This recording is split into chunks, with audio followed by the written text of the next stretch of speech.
প্রথমে আমি একটা কার্ডবোর্ড নিয়ে নিয়েছি। এবার এই কার্ডবোর্ডের ওপর আমি একটা খড়গ এঁকে নিচ্ছি।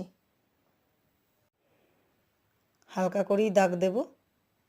যদি ভুলভ্রান্তি হয় কোথাও তাহলে আমি এটাকে মুছে নিয়ে আবার আঁকতে পারবো। এবার আমি একটু ডিপ করে এঁকে নিচ্ছি। আমার আঁকা কমপ্লিট। এবার একটা ছুরির সাহায্যে আস্তে আস্তে চেপে চেপে আমি আউটলাইনটাকে কেটে নেব।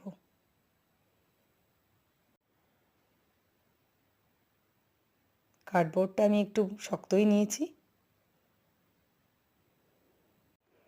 না হলে খড়গটা ভেঙে যাওয়ার সম্ভাবনা থাকে।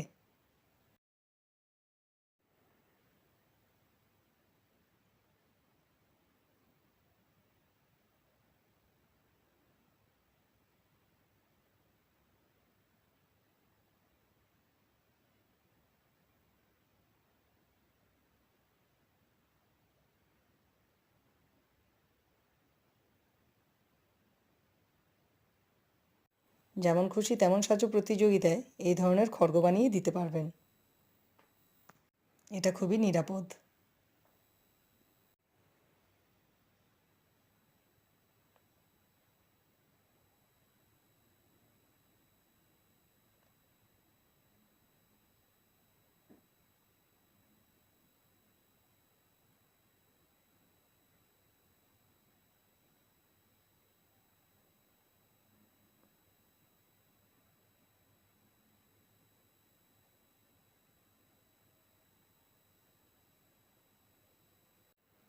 এবার আমি ছুরিটা রেখে দিয়ে একটা চামচের সাহায্যে জোরে জোরে করে চাপ দিয়ে খড়গটাকে কেটে নিচ্ছি। কারণ ছুরি দিয়ে যদি জোরে করে কাটতে যাই তাহলে এটা হাতে লেগে যেতে পারে। চামচ দিয়ে কাটলে পরে কোনো ধরনের কোনো সমস্যাই হবে না। এবারে আমি রঙিন কাগজ দিয়ে আঠা দিয়ে উপরে লাগিয়ে দিচ্ছি। কাঁচির সাহায্যে আমি কাগজগুলোকে কেটে নিচ্ছি।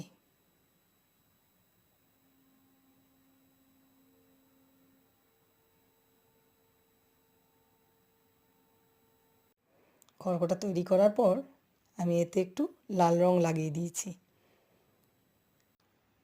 আপনারা চাইলে বাড়িতে এই ধরনের খড়গ তৈরি করতে পারবেন।